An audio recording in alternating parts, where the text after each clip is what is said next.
इसको थोड़ा समझना रहता है और इसके बेस पर कुछ क्वेश्चंस आते हैं, उसको सॉल्व करना रहता है। चलिए,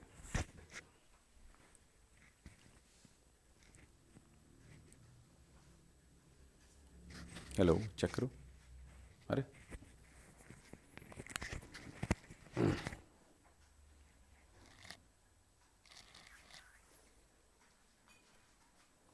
देखिए, रासायनिक समव्यवस्था क्या है आपको समझ में आ चुका है। एक ऐसी अवस्था जब क्या हुआ, अग्र एवं पश्च अभिक्रिया की दर समान हो जाती है, उस अवस्था को हम कहते हैं रासायनिक साम्यावस्था। ठीक है, यानी साम्यावस्था कहते हैं। अब क्या हुआ गोपाल से? अरे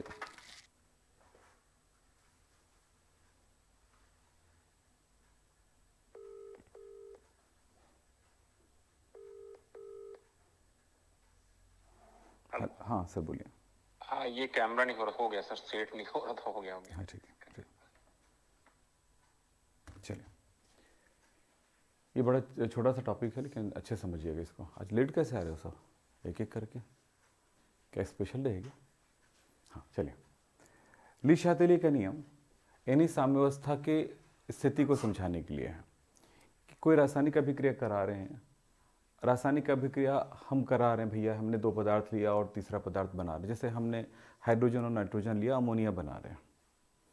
इसमें क्या होता है, एक निश्चित मात्रा में बनने के बाद और बनना बंद हो जाता है, यानी कि वो जो बना हुआ है वो भी पदार्थ वापस उसी चीज़ में टूटने लग जाता है।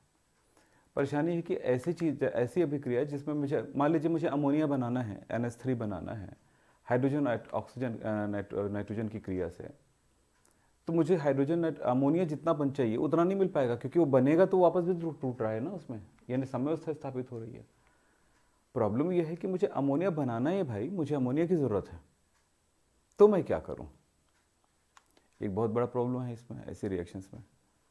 तो हमें समझना होगा कि ये जो साम्यावस्था है अमोनिया की तरफ शिफ्ट हो, यानी अमोनिया का निर्माण ज़्यादा कराए, न कि वापस इस तरफ आए। इस बात को निर्धारित करने के लिए मैं क्या करूं? या मैं उल्टा करना चाहता हूं कि अमोनिया से वो हाइड्रोजन नाइट्रोजन ज़्यादा रहे, तो मैं क्या करूं? ये साम्यावस्था को हमें निर्धारित करना है। तो इसमें साम्यावस्था को प्रभावित करने वाले कारक कौन कौन से हैं, ये अगर समझ जाएंगे तो कहीं बेहतर तरह से हम साम्यावस्था में रिएक्शंस को हम आगे संपादित कर सकते हैं जिस दिशा में हम चाहें। तो इसके लिए हम यहां पर जानें कि साम्यावस्था को कौन कौन से कारक प्रभावित करते हैं। साम्यावस्था को मूल रूप से 3 कारक प्रभावित करते हैं: सांद्रता, ताप और दाब। इस बात को दिया था ली शातेलिया ने। अब देखिए 1848 में ये बात कही थी। ठीक, हम हमेशा इस बात को ध्यान रखें कि जो डेट देखते हो ना, अब देखते बहुत पहले की है, बहुत पहला कुछ नहीं होता है। इतनी बड़ी साइंस में तरक्की जो हुई है अभी हुई है, 1800 के आसपास से शुरुआत हुई है। 1800-2000 के बीच में 200 का अगर गैप होता है तो बहुत बड़ा गैप नहीं है। इससे पहले लोग कर क्या रहे थे, सोचने वाली बात आती, इतनी तरक्की क्यों नहीं हुई थी? 1600 में क्यों नहीं हुई थी? 1400 में क्यों नहीं हुई थी? 10 में क्यों नहीं हुई थी? 1 में क्यों नहीं हुए थे, है ना? 100 में क्यों नहीं हुआ था? तो ये सब बहुत बात है, क्योंकि विज्ञान जो है अभी डेवलप हुआ है, तो वह जो ज़िंदगी जीने का जो तरीका है अभी डेवलप हुआ है एकदम। ठीक है, पहले हम लोग, एक सिंपल सा समझ लो, एक कपड़े हम खरीदते थे ना, तो 2 साल 3 साल तक भी चला लेते थे। तो आप पूछोगे सर चलती थी? हाँ चलती थी, 1 से 1.5 साल तक तो बढ़िया चलती थी वो। ठीक है, उसके बाद 1.5 साल के बाद वो थोड़ा सा फेड होने शुरू होते थे, थोड़े फटने शुरू होते थे, तब चलता था। आज जो कपड़े लेते होगे ना, आज बड़ा खूबसूरत लगता है, देखे होगे। अभी अभी अभी जो जनरेशन में अभी जो कपड़े आ रहे हैं, जो फैशन वाला जो कपड़े आ रहे हैं, 400 500 1000 रुपये 2000 में जो कपड़े हमको टी शर्ट में मिलते हैं, 5-6 दिन बाद देखते होगे उसकी कुछ एक धुलाई के बाद उसकी क्वालिटी कमज़ोर नज़र आ रही है। ये जो अभी देखने को मिल रहा है ये चीज़। लेकिन हाँ, ऐसा नहीं बोलूँगा हर कपड़े में है, पर फैशन का ऐसा दौर चला हुआ है कि हम सस्ते पे जा सकते हैं, कुछ कंपनियाँ जो ला रही। तो समझ लो, इसी बात को समझो कि हमारा जो ट्रेंड, सोच कैसे चेंज हो गया एकदम। नहीं, अब तो नए कपड़े ही पहनना है, पुराने तो नहीं पकड़ना है, और उसके फटने से पहले भी हम लोग ख़त्म कर देते हैं। क्यों? सही है। तो ये जो चीज़ है ना बेटा, आज ज़माना बहुत चेंज हुआ है हर मामले में, हर मामले, चाहे कपड़े के मामले हो चाहे किसी मामले में बात करें। एक गाने खरीदने के लिए, एक गाने सुनने के लिए हमें खरीदने पड़ते थे उस ज़माने में, और आज के ज़माने में उसको कन्वर्ट करूँ उस पैसे को तो बताता हूँ, एक गाने 1500 से 1600 रुपये में खरीद, आज अगर वही सिस्टम होता तो हम अपनी कमाई के हिसाब से 1500 से 1600 में खरीदते। यानी एक आदमी जो 3 से 4 दिन की सैलरी खर्च करेगा, 3 से 4 दिन का अपना सैलरी खर्च करेगा, तब जा कर के उनको एक गाने सुनने को मिलता था। इतनी महंगी थी, और आज गाने क्या फ्री में मिल रहे हैं, समझ रहे हो ना। तो हर चीज़ का अपना एक चीज़ थी। तो वही से समझे कि अब ज़माना जो है अभी चेंज हुआ है, तो ये बहुत पुराना नहीं है। ली शातेली ने कहा था कि रासायनिक साम्यावस्था जो होती है इन 3 कारकों पर निर्भर करती है। तो इसके लिए इन्होंने बढ़िया सा नियम दिया था कि कोई भी साम्यावस्था में स्थापित कोई रिएक्शन होगा, अब इसको मैं आपको एक बार समझाते, इसको पढ़ देता हूँ, आप उसके बाद फिर आगे बढ़ता हूँ। साम्यावस्था में स्थापित किसी रासायनिक अभिक्रिया में क्या बोला गया है, ताप, दाब एवं सांद्रता में कोई परिवर्तन किया जाए। ध्यान से सुनिए, यहाँ से यहाँ तक तो एकदम क्लियर है, कोई रासायनिक साम्यावस्था है और उसमें हम परिवर्तन करेंगे, ताप, दाब या सांद्रता में कोई परिवर्तन कर रहे हैं, ठीक है। इसके अगले दिशा में बात करते हैं, कोई परिवर्तन कर दिया जाए, अगला स्टेप, साम्यावस्था या साम्य उस दिशा में अग्रसर होता है कि किया गया परिवर्तन प्रभावहीन हो जाए। ये लाइन पे फोकस करिए, 3 स्टेप में बात याद रखिए।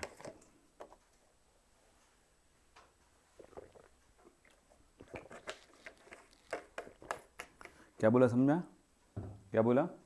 रासायनिक साम्यावस्था में कोई रासायनिक अभिक्रिया साम्य में है, यदि उसमें कोई क्या ताप, दाब या सांद्रता में कोई परिवर्तन कर दिया जाए तो साम्य उस दिशा में अग्रसर हो जाती है कि किया गया परिवर्तन प्रभावहीन हो जाए।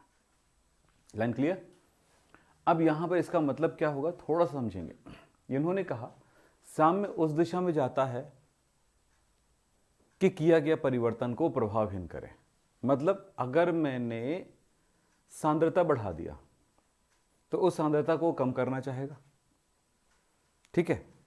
ताप बढ़ा दिया तो उस ताप को कम करना चाहेगा, ताप को घटा दिया तो ताप को बढ़ाना चाहेगा। यही मतलब है। अब इस दिशा के लिए, इस बारे में बात करने के लिए हमें कुछ एग्जाम्पल की तरफ जाने पड़ेंगे, ठीक है। सीधा सीधा एग्जाम्पल की तरफ चलते हैं। मैंने एक मिटाने वाला था, फिर लिखना पड़ेगा, इस शहर के कुछ नहीं किया। तो क्या क्या परिवर्तन किया जा सकता है? मैंने कहा था सांद्रता में परिवर्तन करके देखेंगे, ताप में परिवर्तन करके देखेंगे, दाब में परिवर्तन करके देखेंगे, और इसके प्रभावों को हम स्पष्ट तौर पे एक एक एग्जाम्पल के आधार पर समझेंगे। ओनली एग्जाम्पल है, आज की क्लास आपके लिए बहुत रिलैक्सिंग है, लेकिन याद करिए, काम करिए, बढ़िया से एग्जाम्पल और भी मिलेंगे आपकी बुक में, उनको सॉल्व करिए, तब समझ में आएगा। चलिए, मैंने लिखा हुआ दे दिया है, लेकिन आप समझिएगा, फिर मैं दोबारा और जरूरत पड़े तो समझाऊंगा दूसरे एग्जाम्पल के साथ। देखिए, एक अभिक्रिया है मेरे पास, ये अमोनिया है, देख रहे हैं क्या है? ये नाइट्रोजन और हाइड्रोजन की क्रिया से बन रहा है अमोनिया, ठीक है। अभिक्रिया को देखें तो अभिक्रिया में कौन सी चीजें हैं? ये देखें, गैस है, गैस है, गैस है, तीनों, मतलब अभिकारक भी गैस है, उत्पाद भी गैस है। फिर बात करते हैं, इसमें यह भी देखना है कि अभिक्रिया साम्यावस्था में आती है, इस तरह के साम्यावस्था में स्थापित हो चुका है। अब साम्यावस्था में स्थापित हो चुका है, लेकिन इस अमोनिया के निर्माण के समय अभिक्रिया उष्मा ये परिवर्तन हो रहा है, तो -92 किलो जूल पर मोल। चलिए, किलो पर मोल नहीं आएगा, किलो जूल। तो यहां पर माइनस में लिखा है उष्मा, यानी कि उष्मा निकल रही है। यहां पे जब उष्मा निकल रही है मतलब उष्माक्षेपी क्रिया है, तो इसका मतलब है उष्मा गर्मी पैदा हो रहा है ना ये। अब देखिए, हम इसको लेते हैं, इसको लेते हैं, तो ये बनता है, क्लियर? ये पदार्थ बनने वाला है, ठीक। तो आप ये समझना, और ये भी उष्मा भी बन रहा है, उष्माक्षेपी, उष्मा निकल रहा है, मतलब उष्मा भी बन रहा है, हमने पढ़ा है पिछली क्लास में। तो अब समझिए, ये ऐसा पदार्थ है जिसको जितना ज्यादा मिलाएंगे उतना ये बनेगा,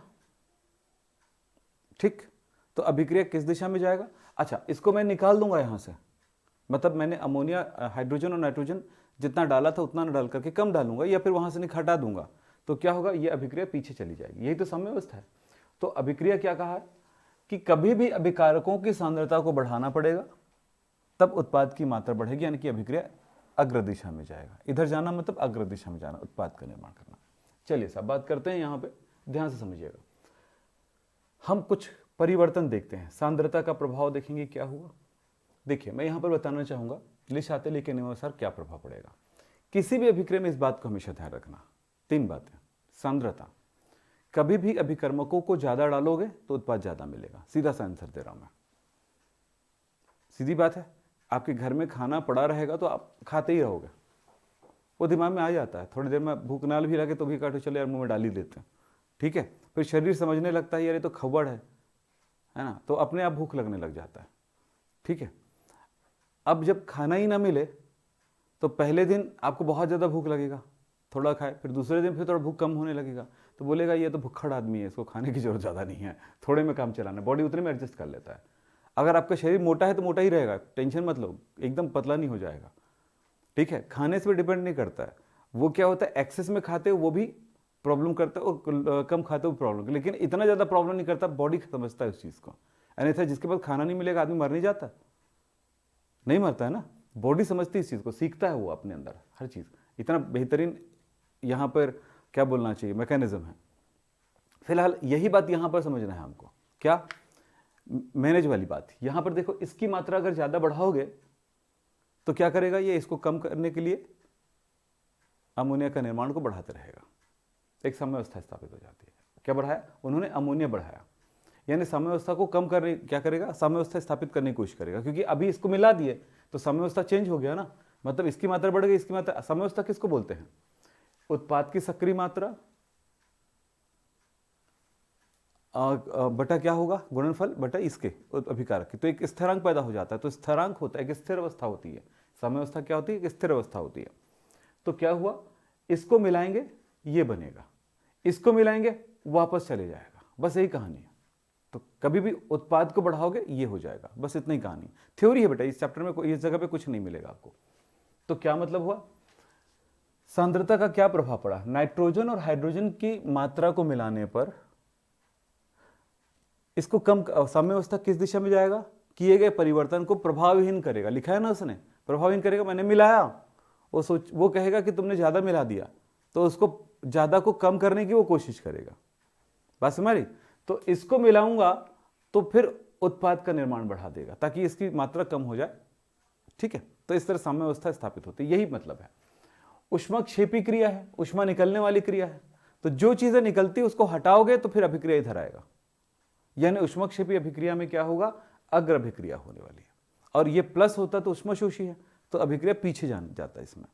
तो अगर अमोनिया की मात्रा बढ़ाना हो तो क्या करेंगे, इसको मिलाएंगे, इसकी मात्रा का अमोनिया को हटाएंगे, हटाना पड़ेगा ना तभी तो ज्यादा मात्रा मिलेगा, तो जाकर के अमोनिया ज्यादा बनेगा। यही बात मैंने यहां लिखा है, नाइट्रोजन हाइड्रोजन मिलाने पर अमोनिया निर्माण की दर बढ़ती है तथा अमोनिया को हटाने पर NH3 को हटाने पर उसका निर्माण दर बढ़ता है। तो दोनों स्थिति आनी चाहिए। दूसरी स्थिति क्या कहा है कि ताप के बारे में बात करते हैं, ताप उसका ऊष्माक्षेपी क्रिया है, तो इसको ठंडा करना पड़ेगा अभिक्रिया दर को, तब अभिक्रिया की दर बढ़ेगी। फिर बात आता है ताप का हो गया। दाब के प्रभाव में क्या देखेंगे, इस बात का ध्यान देना, दाब के प्रभाव में देखना कि अभिकारक की कुल आयतन कितना है और उत्पाद का कुल आयतन कितना है। इसका आयतन देखो, नाइट्रोजन 1, 3 हाइड्रोजन, टोटल मिलाकर के 4 आयतन है, ठीक है। अमोनिया की अभिकारक कितना है, 4 आयतन, उत्पाद कितना है, 2 आयतन। अब बताओ आयतन में परिवर्तन दाब के साथ क्या होता है, जब मैं दाब लगाता हूं तो आयतन कम होता है, दाब घटाता हूं तो आयतन बढ़ता है। तो आयतन किधर, अगर मैं दाब बढ़ाऊंगा इस अभिक्रिया में, दाब के, इन दोनों को भूल जाओ, दाब बढ़ाऊंगा तो आयतन कम होगा, तो अभिक्रिया किधर जाएगा, उस दिशा में जाएगा जिधर आयतन कम है। दाब को घटाऊंगा तो क्या होता है, आयतन बढ़ता है, तो अभिक्रिया किधर जाएगा, जिधर आयतन ज्यादा है, अभिक्रिया इधर आ जाएगा। तो यही बोल रहा है कि अगर मुझे अमोनिया की निर्माण बढ़ाना है तो मुझे दाब बढ़ाना पड़ेगा। बस याद रखना एक गैस पर ही प्रभावित होती है, प्रभाव पड़ता है, द्रव और ठोस पर प्रभाव नहीं पड़ता है। इस जगह पे द्रव अगर होता है या ठोस होता तो प्रभाव नहीं पड़ता इस चीज़ का, दाब का। तो ये बात यहाँ पर क्लियर हो गया तीनों। तो हमेशा कोई भी अभिक्रिया में इन्हीं बातों का ध्यान रखना और रिएक्शन को ध्यान से देखना। जैसे ये एक रिएक्शन यहाँ पर मैं दिखा रहा हूँ, ये दिख रहा है, इसमें मुझे क्या करना पड़ेगा वो सोचना है। जैसे मैं ये सोच रहा हूँ, पहला यहाँ पर हेडिंग लगा देना, जैसे मैंने लिखा ना, ली शाते ली के नियमानुसार ये परिवर्तन करने में, तो ये परिवर्तन में लिख रहा हूँ। तो पहला परिवर्तन मैं कर रहा हूँ सांद्रण में,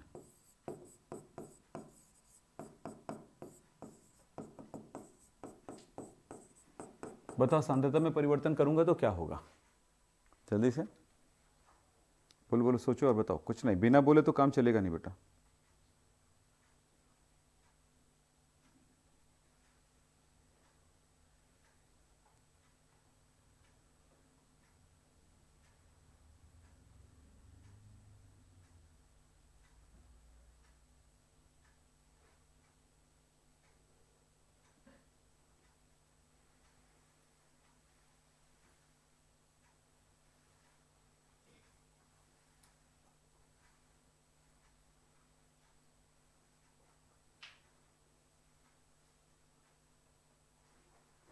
बताओ बताओ बताओ।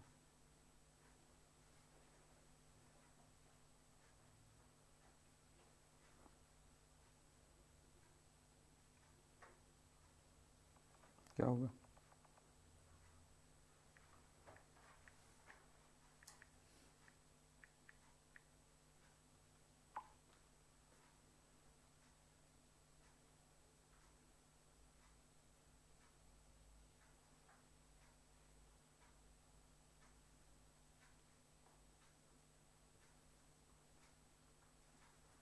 क्या होगा बताओ ना, क्या करूंगा मैं?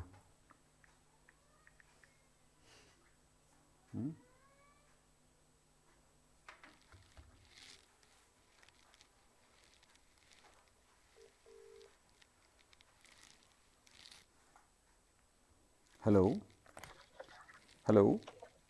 हाँ। हाँ पहुंच गया? नहीं आधा घंटा पहुंच जाऊंगा। पन्ने में मैं जस्ट कॉल करना मेरे को। मम्मी को तो बोला ही, मम्मी 2 मिनट पहले कॉल की। अच्छा, कहाँ पे हो तो अभी? अभी जस्ट कॉलेज के बाद पहुंचने वाला हूँ। पन्ने अच्छा में अच्छा, चलो आधा घंटे से 25 मिनट पहुंच जाऊंगा। उसी गाड़ी में हो ना कि चेंज कर दिए? नहीं उसी में हूँ। चलो बेटा, ठीक है ओके बाय। हाँ चलिए। हाँ तो मैं ये कह रहा था, बताइए अगर इस अभिक्रिया में बात करूं कि मुझे अग्र अभिक्रिया देना है। अग्र अभिक्रिया क्यों लाते हैं? क्योंकि हमें उत्पाद बनाना है। तो उत्पाद के निर्माण को बढ़ाना है तो मुझे क्या करना पड़ेगा? बोलो, सोचो, बोलो ना भाई, बोलो, कुछ भी बोलो। तुम लोग जब तक नहीं बोलोगे लाइफ में कभी सक्सेस नहीं हो सकते।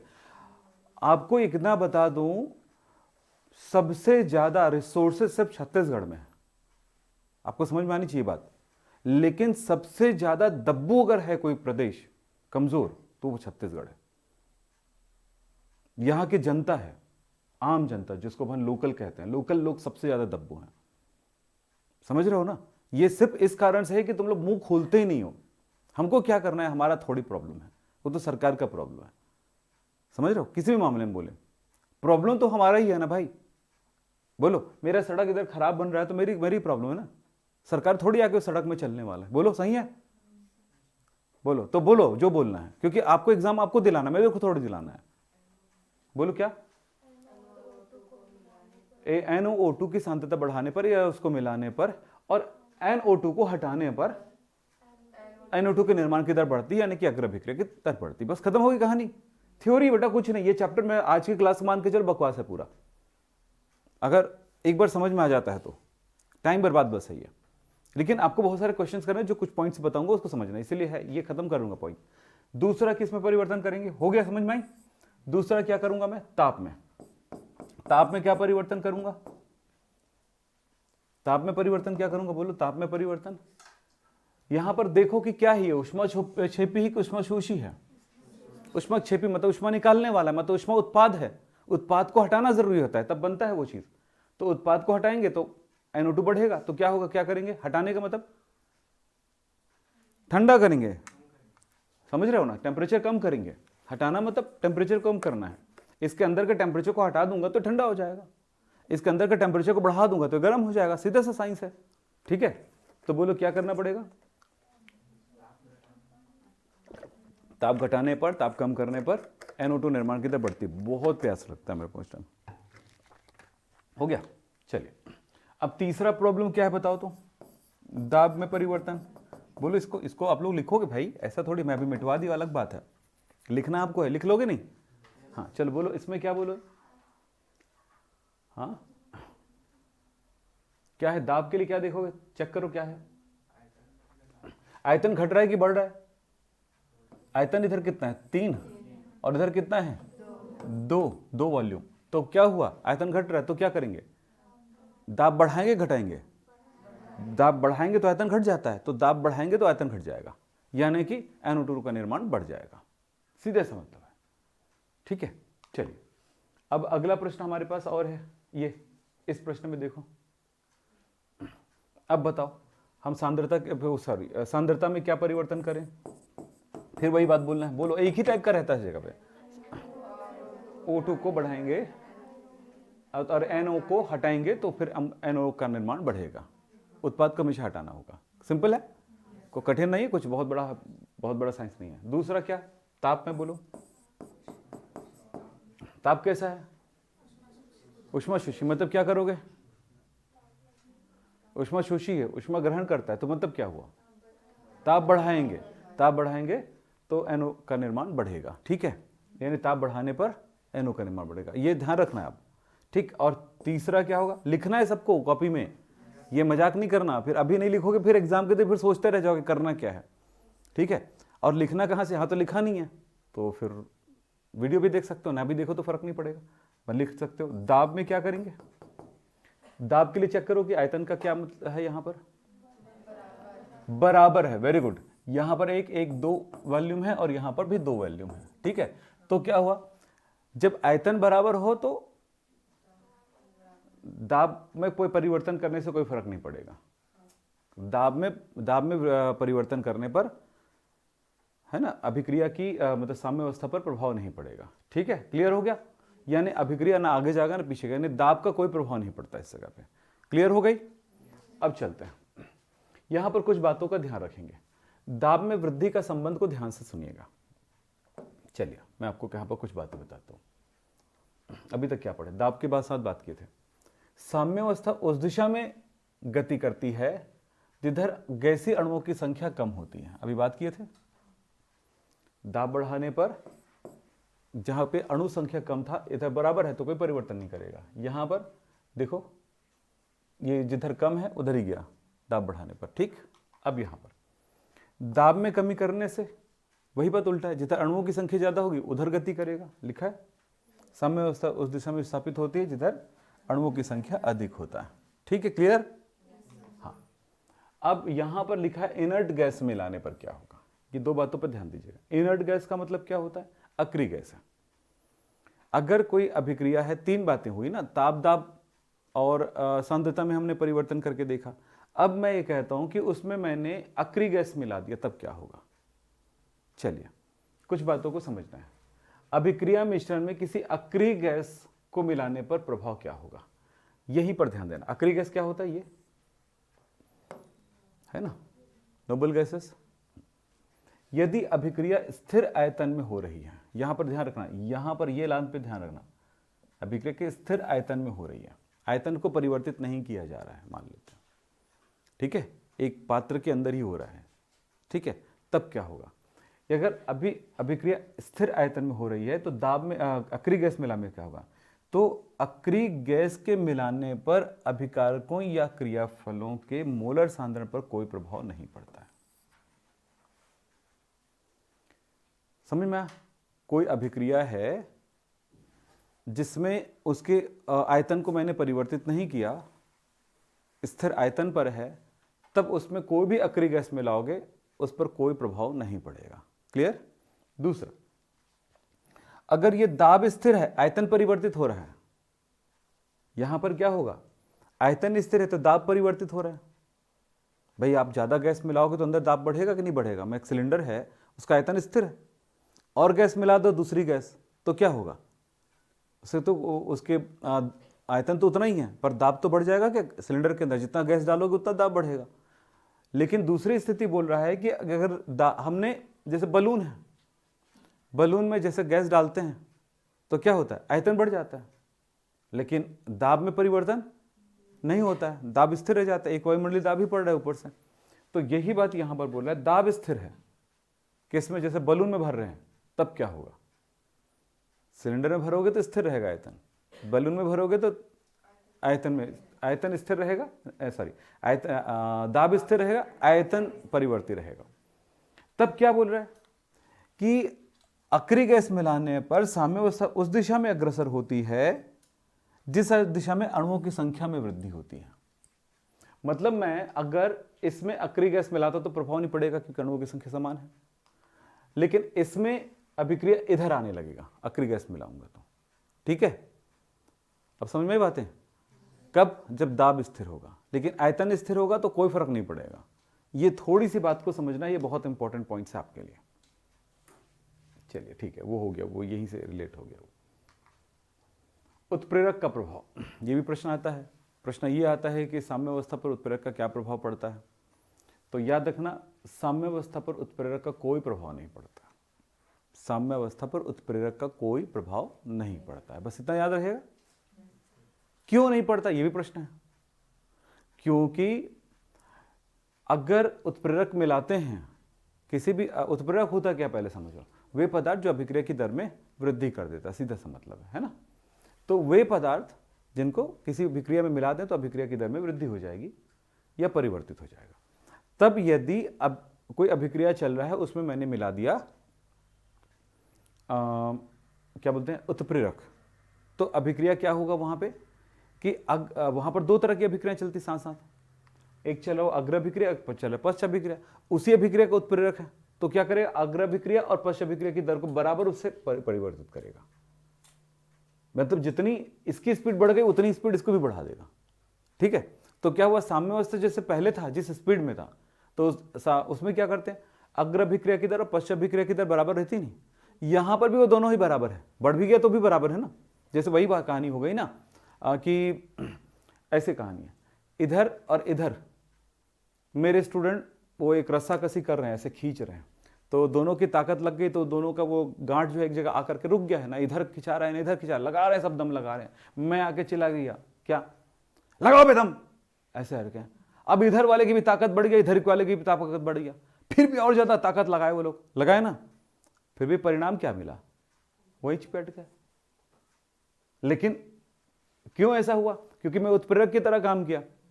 पहले ऐसे ही खींच रहे होंगे जैसे भी खींच रहे होंगे, लेकिन मैं आया तो लगाया, और फिर मेरे से बड़ा उत्प्रेरक आ गया, लगाओ नहीं सालों, गोली मार दूंगा सबको। अब दोनों के लिए वही हालत है, दोनों को मार दूंगा गोली, जो नहीं जीतेगा, है ना। अब और दोनों ताकत लगाए, जहां जी जहां लगा के, पता चला कि सबके सब दम खम निकल के सब बड़ा बड़ गिर गया नीचे, कोई हारा ना कोई जीता। वही कहानी इसकी है। अब समझ में आई बातें? तो ये है साम्यावस्था का प्रभाव, यानी उत्प्रेरक का प्रभाव। उत्प्रेरक क्या करता है, अभिक्रिया की दर को समान रूप से परिवर्तित करता है दोनों दिशाओं में, इसलिए क्या है, साम्यावस्था पर कोई प्रभाव नहीं पड़ता, लिखा होगा। वास्तव में उत्प्रेरक मिलाने से सक्रिय ऊर्जा में कमी हो जाती है और अग्र प्रत्येक अभिक्रिया दोनों समान रूप से प्रभावित होती है, इसलिए। ठीक है, वो तो ऊपर में हमने बहुत बड़ी बात लाइन लिख दी, लेकिन वो नीचे वाला लाइन पे अंडरलाइन किया, वो बात तो होनी चाहिए। समझ में आई बातें?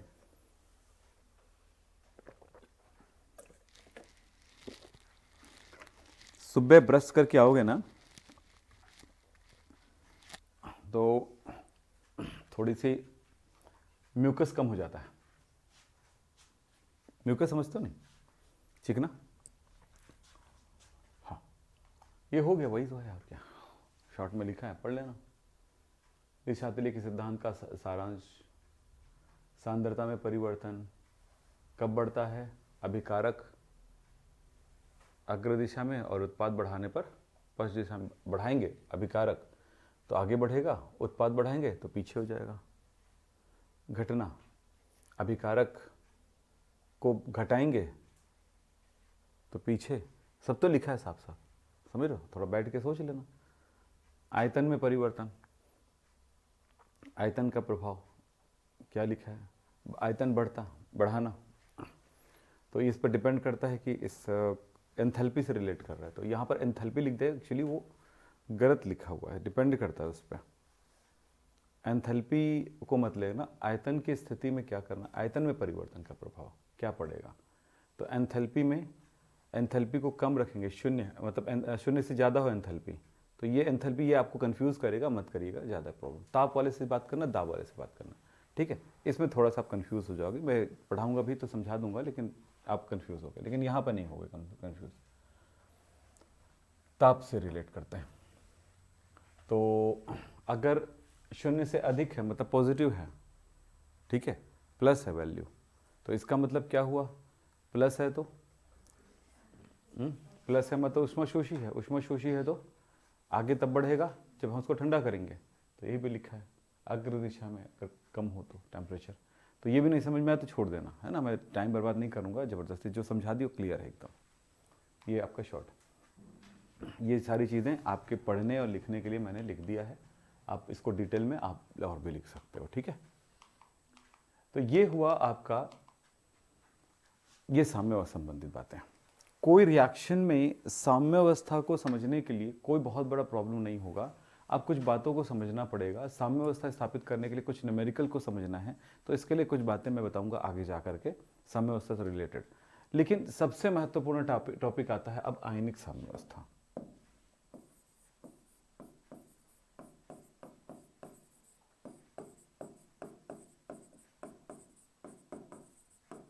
आयनिक साम्यावस्था, आयनिक साम्यावस्था क्या होता है कि कोई विद्युत अपघट्य है,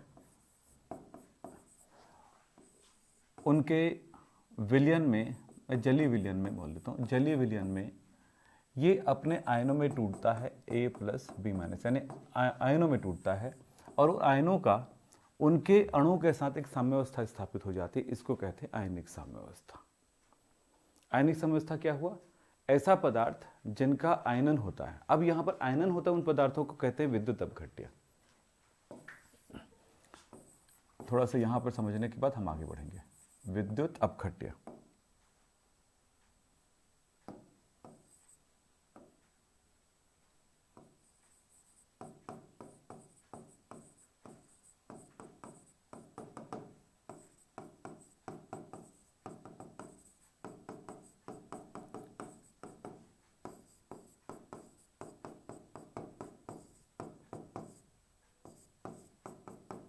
जो पदार्थ जल में घोलने पर, जिस पदार्थ को जल में घोलने पर आयनों में टूटता है उसको विद्युत अपघट्य कहते हैं, है ना। तो विद्युत अपघट्य कहते हैं, ये दो प्रकार का होगा।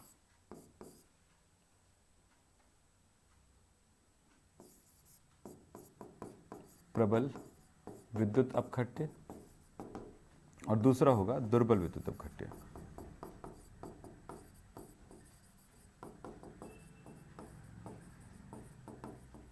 प्रबल विद्युत अपघट्य क्या होता है, मैं ऐसे ही ले लेता हूं, एग्जाम्पल ले लेता हूं, चलो नमक का। जिनको जल में घोलने पर वह पूर्ण रूप से आयनीकृत हो जाता है, लेकिन वे पदार्थ जिनको जल में घोलने पर पूर्ण रूप से आयनीकृत नहीं होता है। आयनीकृत मतलब पूर्ण रूप से नहीं टूटता है। तो जैसे NH4 प्लस और OH माइनस बनता है। तो यहां पर देखो दोनों में क्या अंतर है। जल में घोला, पूरी तरह से टूट गया, एरो का साइन उतर गया। इसमें क्या हुआ, दोनों तरफ आ रहा है, मतलब क्या हुआ, टूटा भी, ठीक है, और वो भी जुड़ गया। तो ये दुर्बल विद्युत अपघट्य है, जबकि ये प्रबल विद्युत अपघट्य है। तो प्रबल विद्युत अपघट्य, दुर्बल विद्युत अपघट्य पहचानना आसान होगा, कोई कठिन काम नहीं होगा। मैं आपको एक वीडियो भेज दूंगा तो और आसान हो जाएगा आपके लिए। फिर आगे का जो मैं आयनिक साम्यावस्था से रिलेटेड जो चीज़ें हैं ना, वो हमारे लिए बहुत आसान हो जाएगा, ठीक है। चलो हम आयनिक साम्यावस्था से रिलेटेड बात करते हैं। आपको सैटरडे को कुछ वीडियो मिली थी क्या? नहीं मिली थी, चलिए ठीक, कोई बात नहीं। यहां पर बात करते हैं कि वे पदार्थ जिनको जल में घोलने पर आयन में टूटता है क्या कहलाता है, विद्युत अपघट्य कहलाता है। मैंने लिखा है, ठीक है। अब विद्युत अपघट्य, दुर्बल विद्युत अपघट्य में ये देखते हैं कि उनमें आयन में पूरी तरह नहीं टूटता है, अणु भी होता है, आयन भी होता है, और आयन और अणु के बीच में जब साम्यावस्था स्थापित होती है तो उनको बोलते हैं आयनिक साम्यावस्था। जब साम्यावस्था स्थापित होगा तो हमें स्थिरांक मिलेगा, साम्यावस्था स्थिरांक। साम्यावस्था स्थिरांक क्या मिलेगा, उत्पाद की सक्रिय मात्राओं का गुणनफल इनटू, ये अब उत्पाद हो गया, यहां पर आयन उसका उत्पाद है और ये अणु का, ये लीजिए। तो ये है इनके साम्यावस्था। इस साम्यावस्था को बोलेंगे आयनिक साम्यावस्था। तीन बातों पे ध्यान देना। पहला, विद्युत अपघट्य क्या होते हैं, कितने प्रकार के होते हैं और वो क्या होते हैं, प्रबल क्या होते हैं, दुर्बल क्या होते हैं, ठीक। बहुत बड़ी चीज नहीं है, लंबा लंबा खींचने की जरूरत नहीं पड़ती। ये क्लियर है तो फिर हम आयनिक साम्यावस्था को समझ सकते हैं। तो आयनिक साम्यावस्था में क्या हुआ कि विद्युत अपघट्य का जलीय विलयन में उनके आयन और अणुओं के मध्य जब साम्यावस्था स्थापित होती है तो क्या बोलेंगे उसको, आयनिक साम्यावस्था। आयन और अणु के मध्य साम्यावस्था, आयन और अणु के मध्य, इतना याद रहेगा। तो इनको बोलेंगे आयनिक साम्यावस्था, और कुछ नहीं है इसमें। जब हम आयनिक साम्यावस्था की बात करते हैं तो बहुत जगहों पर आयनिक साम्यावस्था देखने को मिलेगा। जैसे उदाहरण, जैसे मैंने वहां पर लिया है, बेटा इसमें आयनिक साम्यावस्था नहीं देखने को मिलेगा आपको, क्योंकि यहाँ पर साम्यावस्था स्थापित ही नहीं होगा, क्योंकि वो पूर्ण से टूट ही गया है वो। तो आयन और अणु के बीच में क्या है, आयन अणु नहीं बना रहा है ना, ठीक है, लेकिन वहां पर आयन अणु भी बना रहा है, तब साम्यावस्था स्थापित होगा। उत्क्रमणीय क्रियाओं में ही होता है, ध्यान रखना। तब क्या होगा, NH4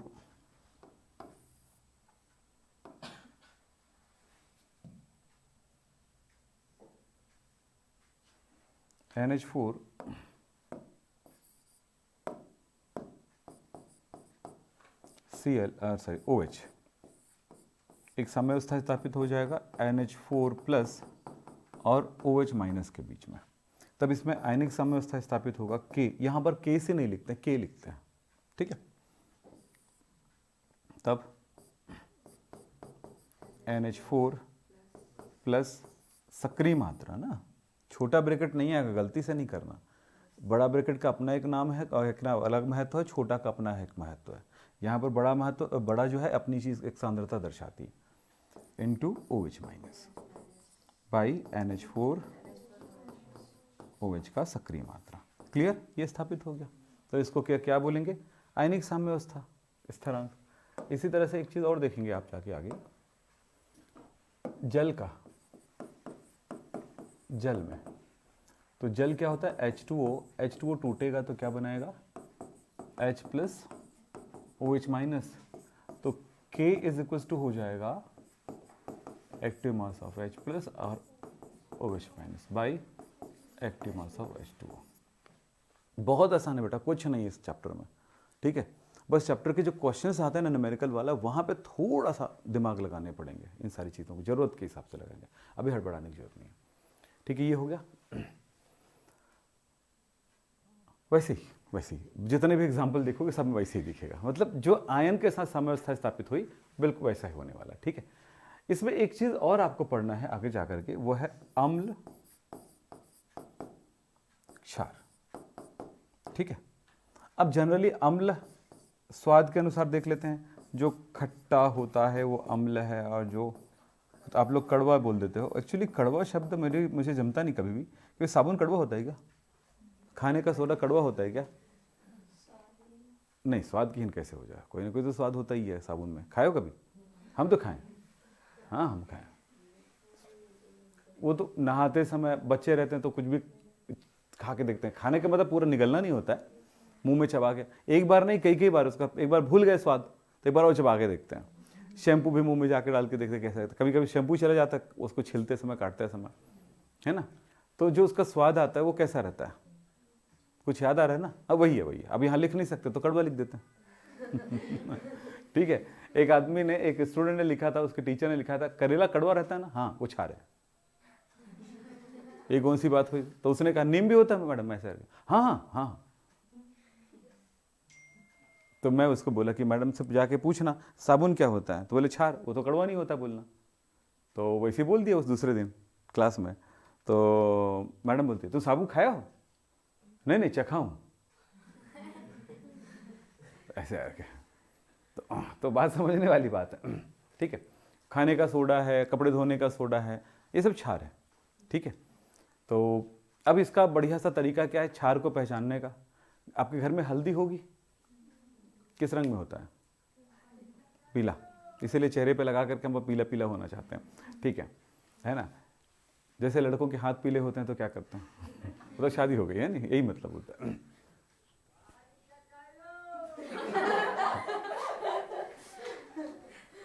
वो कुछ बेचने आया। चलिए मैं क्या कह रहा था, हाँ हल्दी पीले रंग का होता है ना, उसमें जो भी पदार्थ है मिला के देखना आप, ठीक है। कई अलग अलग तरह की चीज़ें, ठीक है। पानी मिला के देखना है ना, नींबू निचोड़ के देखना, बहुत सारे काम करके देखना, ठीक है। आप देखोगे कि जिन जिन से वो लाल हो जाए वो सब क्षार है। साबुन से होता है लाल, खाने के सोडा से हो जाएगा, कपड़े धोने के सोडा से हो जाएगा, है ना, वॉशिंग पाउडर से हो जाएगा, सब जहाँ से वो क्या हो जाए लाल हो जाए वो क्या है, क्षार है। अब क्लियर। अब लाल तो हो गया है, अब उसमें मिला के देखना और बहुत सारी चीज़ें, जिन जिनसे वो फिर से पीला हो जाए वो अम्ल है, सीधा सा तरीका। ठीक, ये तो हो गया हमारी घर की बातें। घर की बात को घर में ही रहने दो, बाहर की बातें बोलते हैं, है ना। तो वो है लिटमस, ये तो बड़े सुने होंगे। लिटमस एक प्रकार का पदार्थ होता है जो एक्चुअली नीले रंग का होता है हल्का, इसलिए लिटमस रहता है। अब इसकी क्या विशेषता है कि उसमें अम्ल मिलाएंगे तो लाल हो जाता है। तो लिटमस दो प्रकार का होगा, वो बना के रखे रहते हैं, लाल और नीला दोनों बना के रखते हैं जानबूझ के। ठीक है, जैसे हल्दी को हम दो प्रकार के बना के रख सकते हैं, लाल और पीला, दो प्रकार का हल्दी हो गया ना हमारे लिए। हमारे डिपेंड करता है हम बना के रखे सही।